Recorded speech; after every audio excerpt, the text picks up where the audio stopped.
if you're just joining us, this is Dread Skates. This is episode 2 of the two-part series on the Bajaboard Pantera. Just if you're getting into this now without having seen the previous video, all of the ride footage and just kind of my experience with the board is in that video, which you can find back in the general feed. But maybe you don't want that and you're just here to kind of get a little more info on the board and my experience. Either way, welcome, and if you like this content, you want to see more of it, give me a like or possibly subscribe at the end of this video. Alright, so let's dig into this. Specs-wise, what are we looking at here? What makes this better than the average e-skate? Well, there are a couple of things that we can talk about, but we can't dig into specs too much because this is kind of a black box, and quite literally, Baja doesn't really list a lot of the specifics about the components in this board, specifically related to things like what type of motors they're using or the motor winding specifics, like what kV value or power they are, or the cells in the battery.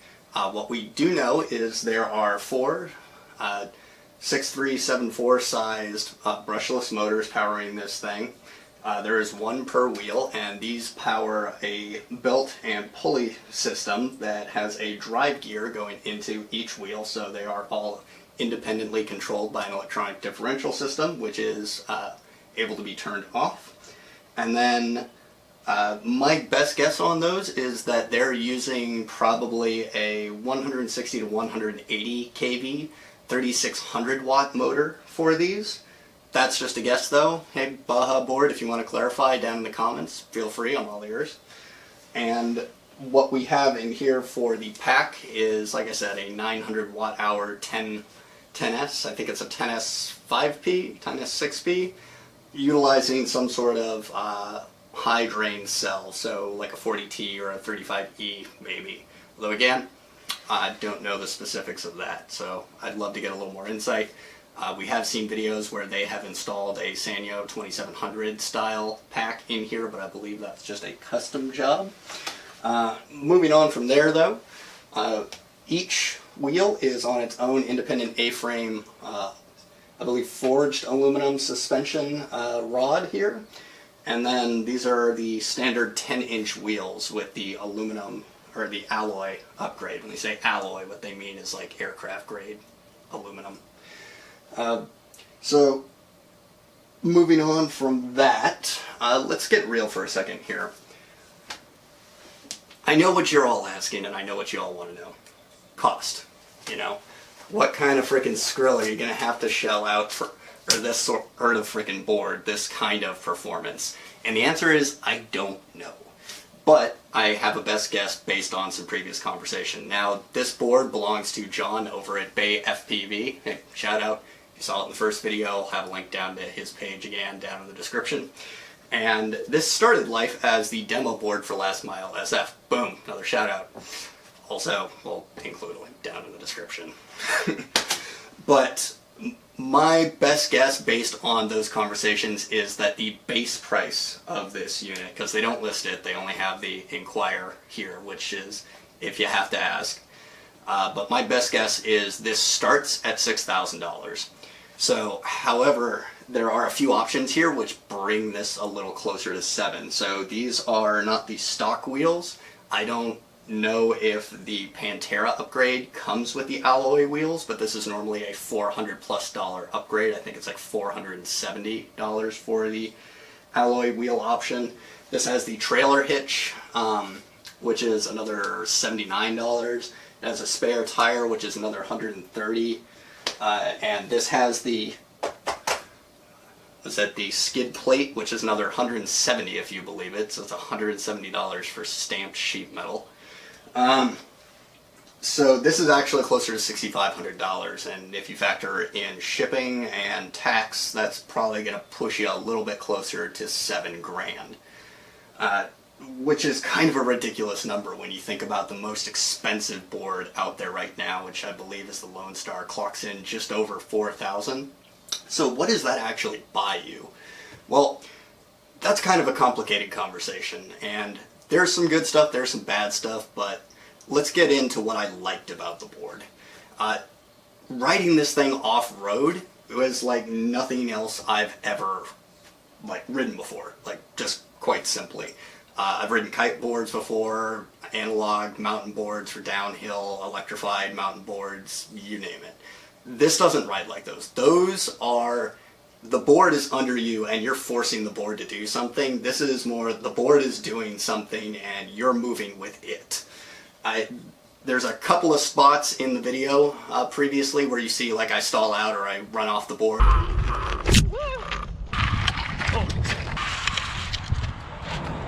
That's either because, you know, that's not the board's fault. That's either I drove it into some rough terrain or I caught it on a particularly high rock. But in most situations, this board will conquer pretty much anything. Like, you could ride this thing up like a rock climbing wall. It's ridiculous. And it's also ridiculously comfortable, which is another aspect of that. So the ride feel on this board is second to none, especially like if you're just riding it around town or if you're riding it in the city. It just eats terrain. Potholes, bumps, cracks. This is the first board I've never worried about bottoming out on speed bumps, for example. It handles all manner of terrain exceptionally well, and I don't get the same kind of foot fatigue riding this board around that I do on other similar boards. Like, it's extremely maneuverable too for its size, which was honestly surprising. Like, don't get me wrong, this is basically a cart horse when it comes to turning. Like, you will need about 1.5 lanes to perform a full turn, but it dips and slides into like fairly acute like right turns very easily. And if you really want to hunker down in there, you know, like you've seen the picture maybe of me on Instagram where I'm pulling that high G turn, like, it'll move for you. And that's something I didn't expect with a board this size, and so that's definitely a bonus over similarly priced, somewhat larger boards. And just to keep in mind here, the things that I talk about when I talk about this board also apply to the G4X. So one of the other things that is quite nice about this is the level of control that you have. And that's a double-edged sword, but we'll come back to it. So this is the remote. This is, again, the alloy upgrade remote. And the menu system that it comes with is, let's see if we can get that up on screen. It's fairly intuitive, if maybe not a little backwards in places, but it's definitely usable. It's pretty easy to navigate, and you can control pretty much everything, down from the traction control system to the differential, like how soft or how hard or how engaged it is, or how much power you want to give to the motors, or the braking levels. Now, granted, for a lot of you, if you're watching this in the DIY community, will be well familiar with how to change these things, but from a consumer perspective, having access to that just on hand is kind of a game changer. Now, would I like this to all be in an app instead of having to navigate on this tiny little 1-inch LCD screen? Yes, but more on that in a bit. So, the other thing that I just want to bring up real briefly on this one is the deck. Now, the deck is fairly stiff, as you might imagine, but that's because all of the flex is in that suspension. And that suspension is not a gimmick. Like I said, dovetailing back into the ride feel conversation, it handles very well. It's very comfortable. And it supports pretty much everything that you'll throw at it. And there are a lot of riders out there, especially larger individuals, who might be looking for a board, and they're looking at all of like these just generic longboards or some of the smaller decked, like, you know, other more premium boards that are not going to work for them. However, I will say this is an industrial piece of machinery. Anyone who's like 200 plus pounds will be comfortable on this board. I'm almost sure of it. Now, is that worth paying the premium for? We'll see. You kind of have to make up your own mind on that. But it is definitely a bonus for people in that situation. So what is not so nice about this board? And okay, so I want to preface this with, I'm not bagging on Baja, but there are some real issues with this particular board that I just do not like some very dangerous issues. And that comes down to, again, the remote and the throttle control. Now, they're using their own in-house ESC system in here, and I don't have a lot of insight on that. The closest thing I can compare this to is probably like the Kelly e-bike / electric motorcycle controllers, which this appears to be from the outside very similar to. But there is, at high speed, a disconnect between the rear drives and the front drives that causes a bit of latency. Now, I've discussed this with the owner of this board, and I've experienced myself numerous times. I have recalibrated the remote. I have tried various combinations of changing the traction control system or the differential, like switching it on and off, or setting it more or less, or changing the power levels and the braking. All of those did not work, at least to address this problem. And that problem is that the throttle is not gradual. The could best be described as this throttle has modes, or zones, if you will. The first zone is about 10 to 15 miles an hour, just kind of maneuvering around speed, And then the next is about 15 to 25 miles an hour, and that's still pretty smooth. And then anything outside of that, when you start getting to the end of the trigger, and maybe you can see it here, I actually put a little bit of foam there to give it a bit more resistance, it doesn't go into those higher speeds gradually. It jerks. If you've ever had a manual transmission and gotten it stuck, that's what it feels like. It judders slightly. And at 20 to 25 miles an hour, that's not great. But at 30 plus, it's absolutely terrifying to think that you have to compensate for that every time. And I'll be honest, like, I can adapt to it a little bit, but at a certain point, it stops becoming a challenge and more of just a nuisance, which is something I don't want to experience on a board that I potentially just drop thousands of dollars on. So my advice is, Alessandro, like, please, like, reach out down below, like, maybe I'm doing something wrong, or maybe there's a control setting to fix that. But as far as I'm aware, this is an issue to specifically the G4X and the Pantera, specifically in the quad motor setup, because I noticed when I deactivated the quad drive and switched it into eco mode, or the two-wheel drive mode, I did not have that issue. So that's my biggest gripe right now, is that. Now, my second biggest gripe is the remote itself. Now, we live in 2020, and this is RC tech that goes back to the 70s. This RC trigger style remote is something I do not want to see on a $7,000 electric skateboard. I would very much like to have a scroll wheel based option for the potentiometer, because this, either that, or they need to offer an option to either manually adjust the trigger tension. The spring tension in here is extremely light considering how fast this board can go, and there's millimeters of difference between going 15 to 20 and 30 plus miles an hour. And like I said, with that sudden jolt of speed, if you are not in eco mode, it makes it absolutely terrifying. Like, this board scares the crap out of me in that mode, which is why for the rest of the review, and what you'll see in a lot of that footage, was I was running it in eco mode, or the two-wheel drive mode, except for the off-road scenes. So that is the biggest deal breaker for me. If they could offer next year, and please, I'd love to see this, like a scroll wheel option and app. Like, again, like, it's nice that all of this is in here, but pretty much everybody is going to be moving towards having a dedicated app, especially with the release of Storm Core. So to stay competitive, guys, I'd love to see a little bit of a shift in the remote department next year.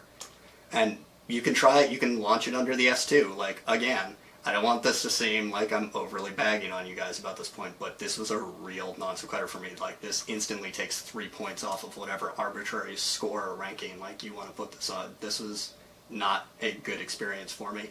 And also, just the amount of, like, kind of what I like to call Konami code gotchas in this thing, like activating the tank mode that you saw in the previous video, or maybe up here. There's a lot of, like, back and forth and, like, left, right, up, down, and then hold down brake and this button. It could have just been an option. Like, you don't need to hide these functions, especially if, you know, they're another selling point for the board. And not to mention, so this remote by itself right now is $350, and $350, there shouldn't be a rattle in there. And I can't open it up to fix it, whatever it is. I think it's the battery, because the LCD screen is glued in there. Also, if you didn't know this, metal is not a great transmitter, especially aluminum. So they've gone and they've cut out side panels here for the RF pass-through, I believe. So in theory, the plastic remote is actually functionally the superior remote to the anodized version. So if you're going to get one of these boards, I do not recommend upgrading to the anodized option. Get the plastic one. It's going to have a lot better signal. But at the end of the day, to tie this all together is like, do I recommend this board? No. This board specifically, no. And Baja has even gone as far as to not recommend it themselves.